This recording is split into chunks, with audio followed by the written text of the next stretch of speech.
Le Cercle RH, c'est un grand entretien aujourd'hui avec Elisabeth Moreno. Bonjour Elisabeth. Bonjour Arnaud. Ravi de vous accueillir. Ancienne ministre déléguée en charge de l'égalité femmes-hommes. D'ailleurs, j'ai vu sur le site, c'est hommes-femmes. J'ai remis dans l'ordre. Écoutez, vous vous rappelez quand ce genre de... Merci déjà de l'avoir fait, mais quand ce genre de problème sera la chose la plus importante, ça veut dire qu'on aura réglé énormément de choses. Alors, ancienne ministre déléguée, mais surtout entrepreneuse, femme qui entreprend et femme qui lance des initiatives. On va en parler avec vous. Ce fonds d'investissement sur lequel vous travaillez, qui est une immense aventure en direction de l'Afrique, si j'ai bien compris, autour de l'éducation et de la France. Formation, éducation, absolument, qui pour vous sont des piliers fondateurs. Quelques mots sur vous. Question un peu philosophique. Tiens, on a une rubrique qui s'appelle Smart Philo. Vous avez réussi votre vie ou vous avez réussi dans la vie, Elisabeth Moreno?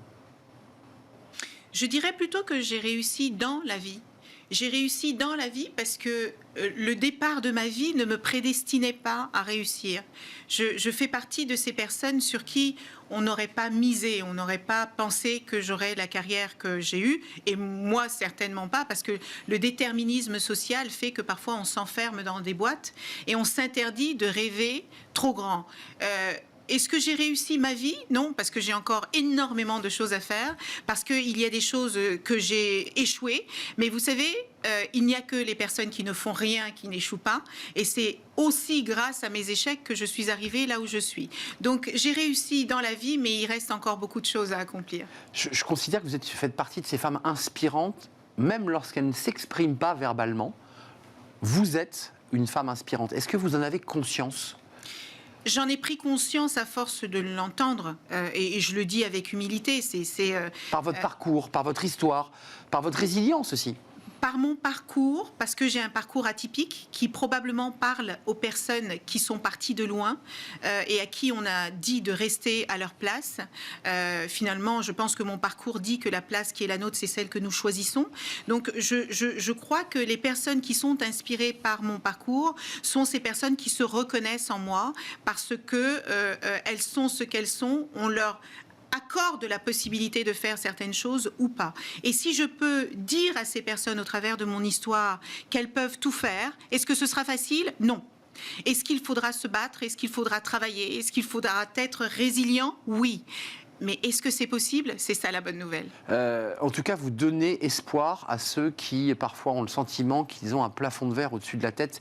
Et on va revenir à cette réforme des retraites, parce que, évidemment, elle est dans la rue. Elle est dans l'hémicycle, le débat se poursuit. Quel regard vous portez sur cette réforme? Parce qu'en travaillant sur votre parcours de ministre délégué, j'ai découvert que vous aviez créé l'index diversité et inclusion afin de promouvoir la diversité sous toutes ses formes dans le monde professionnel. C'était très très ambitieux. Travailler sur l'intergénérationnel, ça c'était un point important, et vous vouliez finalement supprimer les inégalités tant liées aux cultures, au parcours, mais à l'âge.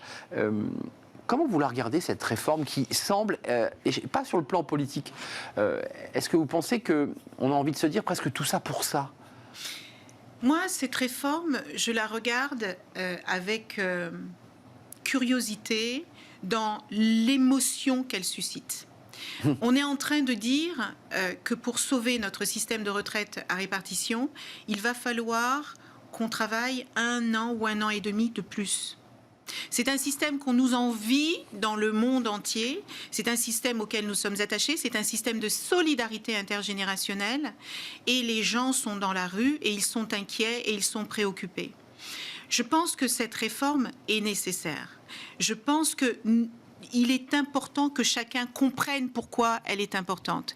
Mais je vais aller plus loin. Je ne crois pas que ce soit véritablement le problème du passage de 63 à 64 ans. Ça cache autre chose. Ça cache autre chose. Je pense que ça cache des préoccupations beaucoup plus profondes, des préoccupations sur le monde du travail tel qu'il est aujourd'hui. Ce monde du travail qui ne donne pas de désir, de joie, d'envie, ni aux jeunes générations, ni aux générations plus matures.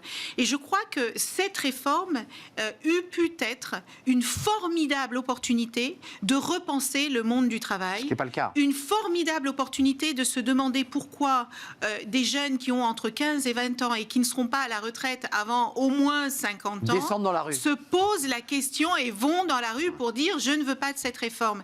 Donc je crois vraiment que moi je vois derrière chaque crise une opportunité, et cette opportunité que je voyais, c'est qu'est-ce qui fait que vous et moi, nous aimons notre travail ou pas? Qu'est-ce qui fait que le travail peut être une source d'émancipation? Qu'est-ce qui fait que le travail peut nous permettre de nous réaliser et nous accomplir? C'est beaucoup plus intéressant et en termes de perspective, beaucoup plus puissant que de rester focalisé sur des batailles entre le gouvernement, les syndicats, les partis politiques. Ça, je trouve que c'est pas le plus intéressant. Elisabeth Moreno, en creux, vous nous dites très clairement, je soutiens cette réforme, mais en creux, vous nous dites aussi, peut-être que si on s'était pris autrement, en travaillant d'abord sur la pédagogie, sur la réflexion autour du travail, sur le sens du travail, peut-être nous ne serions pas dans des journées de blocage qui vont s'enchaîner et s'égrener au fil des semaines. Vous savez, si vous prenez la thématique qui a été la plus traitée par les médias depuis le mois de septembre, c'est la réforme des retraites. Il n'y a pas un matin, un midi ou un soir où vous n'entendez pas les syndicats, le gouvernement, les indiens. On ne parle que de ça. Mais pas vraiment de ce dont vous parlez. Systématiquement de la même chose. On a enfermé cette réforme dans une idée de passage de 63 de 62 ou à 64. Et même si c'était 63, 64. Et je crois fondamentalement que le sujet n'est pas là. Le sujet, c'est pourquoi est-ce qu'on trouve qu'il n'y a plus de sens au travail? Pourquoi, alors que tous les pays européens sont bien, pour la plupart d'entre eux, partent à la retraite beaucoup plus tardivement, que nous avons un système qu'on nous envie partout, pourquoi on reste focalisé sur les faux problèmes? Si je vous dis que vous devez travailler une année de plus pour faire en sorte que la retraite de vos parents soit correcte, vous le ferez. Si je vous dis... Ou de mes enfants d'ailleurs. Ou vos enfants, de mes enfants, ils le feront.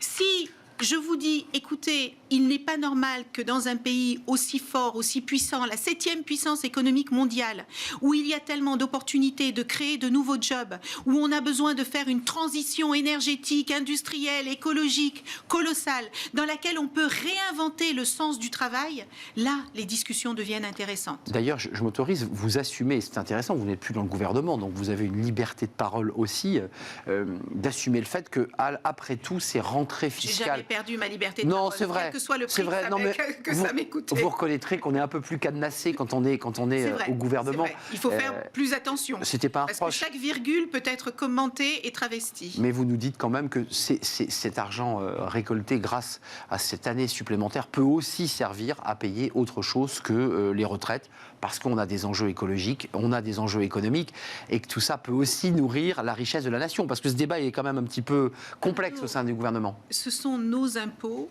qui permettent à la France d'être à la place qui est la sienne aujourd'hui. Nous sommes l'un des pays les plus productifs au monde. Non déplaise à ceux qui veulent nous faire croire le contraire. Nous sommes un pays qui, encore une fois, brille dans le monde par sa créativité, par son inventivité. On a les plus grandes entreprises du luxe, on a les plus grandes banques, on a les plus grandes industries. Qu'est-ce que nous faisons de cela? Soit nous nous endormons et nous nous apitoyons sur un passage de 62 à 64, soit nous nous disons que nous avons une force sur laquelle nous pouvons capitaliser. À nous de choisir. Très intéressant. Engageons-nous, battons-nous et avançons. Mais c'est notre vie, c'est celle de nos enfants, c'est celle de nos aînés. Je ne sais plus qui disait que la force d'une nation se mesure aussi à la manière dont elle traite ses aînés. Bien sûr que je me suis intéressée à cette question de l'âge des seniors. Et des seniors, oui. Vilain mot, les seniors. Très vilain mot. Quel horrible mot. Les femmes sont seniors à partir de 45 ans. C'est incroyable.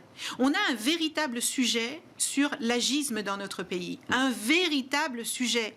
Si vous considérez qu'une personne qui a 45 ans, qui a de l'expérience, qui a, pour ceux qui en ont, élevé ses enfants, qui sait ce qu'elle veut, la manière dont elle veut le faire, qui sait comment contribuer, comment apporter le meilleur, qui est totalement épanouie dans sa vie, au moment où elle est prête à donner le plus de ce qu'elle a, on lui dit non.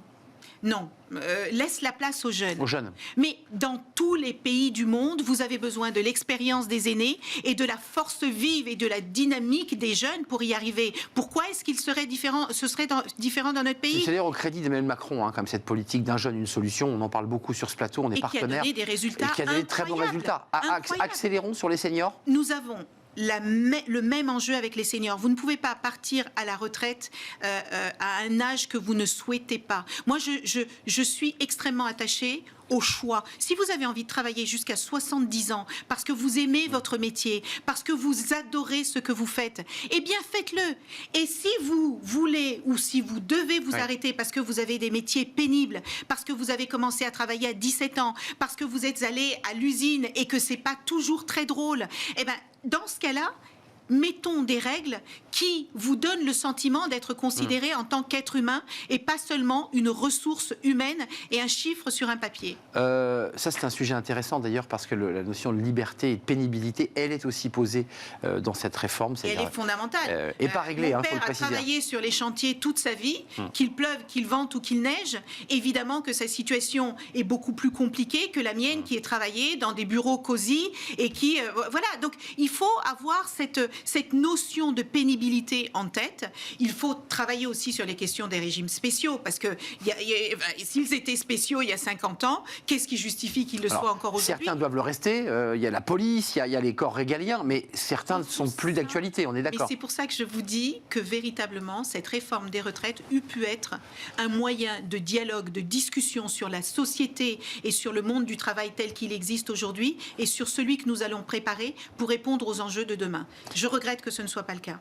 Vous parlez de votre parcours, de votre vie, et souvent vous y faites référence à votre famille, à vos parents qui étaient illettrés.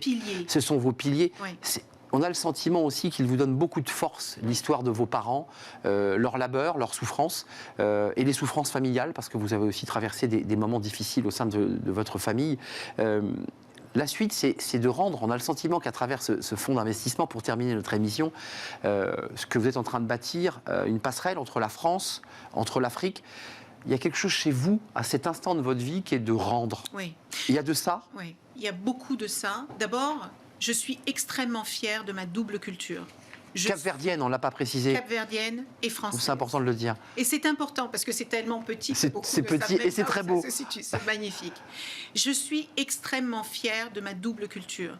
C'est de là que je puise toute ma force et de ces valeurs que mes parents m'ont inculquées, le sens du travail, le sens du courage, du respect, de la considération de soi et des autres. Vous savez, il n'y a que 14 kilomètres qui séparent le continent européen du continent africain. Nos histoires sont profondément liées. Elles ont des pages sombres, elles ont des pages heureuses. Il y a énormément de familles sur le continent africain qui ont une partie d'eux-mêmes en France. Bien sûr. Il y a énormément d'Européens qui ont une partie d'eux-mêmes sur le continent africain. Tant qu'on salira cette histoire, tant qu'on remettra, et de tous les côtés d'ailleurs, tant qu'on la fantasmera, tant qu'on ne la regardera pas dans sa réalité, tant que les politiques continueront d'utiliser ces histoires pour nous confronter, pour nous diviser, pour nous fracturer, nous serons tous perdants. Pourquoi j'ai décidé de faire ce fonds et d'avoir un pied en France et un pied en Afrique? C'est parce que je crois que nos destins sont liés et c'est parce que je crois, comme le disait Nelson Mandela, que l'éducation et la formation sont les armes les plus puissantes pour prendre votre destin en main. C'est ce qui m'est arrivé. J'ai vu mes parents souffrir, j'ai vu mes parents être humiliés de ne pas savoir lire et j'ai tout misé sur l'éducation. Et si je suis en face de vous aujourd'hui, Arnaud, à avoir cette conversation, c'est parce qu'il y a des professeurs, des maîtresses, des enseignants qui m'ont transmis. Aujourd'hui, j'ai la possibilité de transmettre et je le fais avec joie et un sens de la mission qui me réjouit profondément. Formation, éducation, il suffit d'aller dans l'Afrique et en Afrique, dans certains pays, on voit une jeunesse qui n'est pas désœuvrée, c'est une jeunesse diplômée. C'est une jeunesse qui a envie de réussir. C'est une jeunesse qui vous dit, mais j'ai un diplôme d'ingénieur, j'ai fait une école de commerce, je trouve pas. C'est terrible. C'est ça que vous, à travers ça, c'est vous. C'est là-dessus que c'est ce sujet-là que vous traitez. Vous savez, les préjugés vis-à-vis de l'Afrique sont terribles. La condescendance qu'il peut y avoir vis-à-vis de l'Afrique est est humiliante. C'est le terme le plus faible que je peux trouver. Je pense qu'on ne se rend pas compte de la créativité de l'Afrique. Vous savez, quand vous n'avez rien, vous êtes obligé de créer et d'inventer. Très inventif. L'Afrique est l'un des continents qui a les femmes les plus entrepreneuses au monde. Pas parce qu'elle le fait par plaisir, parce que c'est une question de survie. Vous créez une entreprise parce que cette entreprise répond à un besoin. Vous créez un produit parce qu'il répond à un besoin. Le continent africain est l'un des continents où il y a le plus de choses à construire, que ce soit dans l'infrastructure, que ce soit dans l'agriculture, que ce soit dans l'éducation, que ce soit dans la tech, la technologie, cette 4e révolution industrielle peut changer la face du continent africain. Donc, que ce soit pour les Africains eux-mêmes, d'ailleurs, on ne le dit pas assez. Extrêmement connectés. Pourquoi le mobile money a explosé en Afrique? Moi, j'ai trouvé des solutions financières en Afrique que je n'ai pas trouvées ici. Pourquoi? Parce qu'il n'y a pas d'héritage. Parce qu'il est extrêmement difficile pour un grand groupe qui s'est construit sur un business model de se remettre en question, de le casser pour inventer autre chose. Il n'y a que Steve Jobs, finalement, qui a eu l'un des rares patrons à avoir cassé un modèle pour en inventer un autre. PayPal aurait dû être inventé par une banque. Airbnb aurait dû être inventé par Accor. Donc, il faut se dire que ce continent a un potentiel incroyable, qu'il a la jeunesse la plus dynamique en 2050. Un tiers de la population mondiale sera africaine. Là où l'Europe vieillit, l'Europe vieillit de plus en plus, ce continent a de l'intelligence, de la force, de l'envie à rapporter. Ce dont elle manque, c'est de formation, c'est d'éducation sur des sujets extrêmement importants. Et les questions de gouvernance sur le continent, ça ne veut pas dire qu'il n'y en a pas. Ça veut dire qu'il faut qu'il y ait davantage de personnes qui puissent l'acquérir, parce que le continent peut prendre son destin en main au travers de sa jeunesse, j'en suis convaincue, et de ses femmes. Et de ces femmes, vous le dites, c'est vrai, ces femmes entrepreneuses, jeunes ou moins jeunes. Je vous ramène toujours à la politique, la grande politique, projet de loi, immigration, travail. Le énième projet de loi. Il vous évoque quoi, ce projet de loi? Si les lois réglaient tous les problèmes du monde, ça se saurait. La première loi en faveur de l'égalité professionnelle entre les femmes et les hommes, vous savez de quand elle date? 1972. Plus de 50 ans après, on est encore à se poser des questions métaphysiques et les femmes gagnent entre 15 et 20% de moins qu'un homme à compétences égales et à responsabilité égale. Les lois ne résolvent pas tout. Et puisque vous me donnez l'occasion de parler d'immigration... C'est l'idée de faire venir, je le dis simplement, puisque ça fait écho à ce que vous dites, c'est de réguler par des quotas sur des métiers sous tension des personnes venues de l'étranger qui pourraient pourvoir ces postes. Est-ce que ça vous semble être la bonne solution, cette politique, j'allais dire, de quotas, ou est-ce que vous dites on n'y arrivera pas comme ça? Il y a plusieurs choses. D'abord, je trouve ça extrêmement hypocrite d'ouvrir les yeux aujourd'hui sur des situations de personnes qui travaillent en situation irrégulière depuis des années, sur lesquelles on a fermé les yeux parce que ça arrangeait tout le monde. Évidemment. Et tout d'un coup, on se dit, tiens, on va faire une loi pour régulariser des gens... Et l'entrepreneur va les déclarer. C'est bien que l'entrepreneur... Pas trop tôt. Puis, voilà, parce que, encore une fois, ce sont des situations individuelles terribles. Quand vous travaillez et que vous n'êtes pas régularisé, ça veut dire que, généralement, vous n'avez pas de bulletin de salaire. Ça veut dire que vous ne pouvez pas faire un prêt bancaire. Ça veut dire que vous ne pouvez pas prendre un appartement. Ça veut dire que vous êtes exclu du fonctionnement normal de la société. Quand vous n'avez pas de papier... Tout en créant de la richesse. Tout en créant de la richesse, tout en payant vos impôts. Bien sûr. Et donc, je trouve qu'il y a une énorme hypocrisie derrière ce sujet. Et moi, je vous dis que, vous savez, le taux de chômage moyen dans notre pays, il est de 7%. Je crois que le président de la République et le gouvernement ont fait un travail colossal pour qu'on arrive à ce niveau-là. Ça ne veut pas dire pour autant qu'il faut oublier les personnes qui vivent dans les zones rurales et qui, parfois, n'ont pas vu leurs parents travailler pendant une génération. C'est vrai. Il ne faut pas oublier ces personnes qui sont dans les zones urbaines défavorisées où vous passez à 25, voire 40% de taux de chômage. C'est ça la réalité dans notre pays. Donc, est-ce qu'une loi, une énième loi sur l'immigration va y changer quelque chose? Je précise. Et le travail, je ne sais pas. Et je ne veux même pas, c'est pas mon sujet. J'entends. Mon sujet, c'est de dire comment est-ce que nous faisons pour donner de la légitimité aux personnes qui sont dans notre pays aujourd'hui, qui y sont arrivées de manière régulière, qui veulent participer à la vie économique de la France, Comment on les qui veulent intègre participer vraiment à la croissance, comment on les intègre, comment on forme ces jeunes femmes et ces jeunes hommes qui sont dans les quartiers défavorisés, qui ont envie, parce qu'il faut arrêter de croire qu'il n'y a que de la délinquance dans l'immigration, comme certains partis politiques veulent essayer de nous le faire croire, qu'il n'y a que du misérabilisme dans les quartiers défavorisés ou dans les zones rurales. Il y a beaucoup de vie. Il y a de la vie, il y a de la création, il y a de l'envie, il y a de la participation à la vie de la France, et il serait temps qu'on leur donne la place qu'ils méritent, pas en les fustigeant et en les mettant dans un coin et en les méprisant et en parlant d'eux comme si c'était des sous-personnes, mais en les considérant comme des forces vives de notre pays. Elisabeth Moreno, femme inspirante et qui ne mâche pas ses mots. Merci de nous avoir rendu visite. Merci de votre sincérité et de vos engagements. Ancienne ministre déléguée en charge de l'égalité femmes-hommes, et vous portez, et c'est un travail assez titanesque, un fonds en construction, un fonds d'investissement, passerelle entre... Sur le capital humain. Le capital humain. Extrêmement important. Tout le monde parle de la réindustrialisation durable de notre pays, de la transition écologique et énergétique. Moi, je veux que les plus grands savants de notre pays et les plus grands experts me disent comment on va faire une transition industrielle, écologique ou énergétique si on n'a plus de soudeurs, si on n'a plus de chaudronniers, si on méprise les métiers de la main, alors que la France a un savoir-faire extraordinaire dans tous les secteurs de métiers, mais qu'on ne les mesure plus à leur juste valeur parce qu'on a mis davantage de focus sur les métiers de col blanc parce que c'est tellement plus élégant, et que les métiers de col bleu sont magnifiques.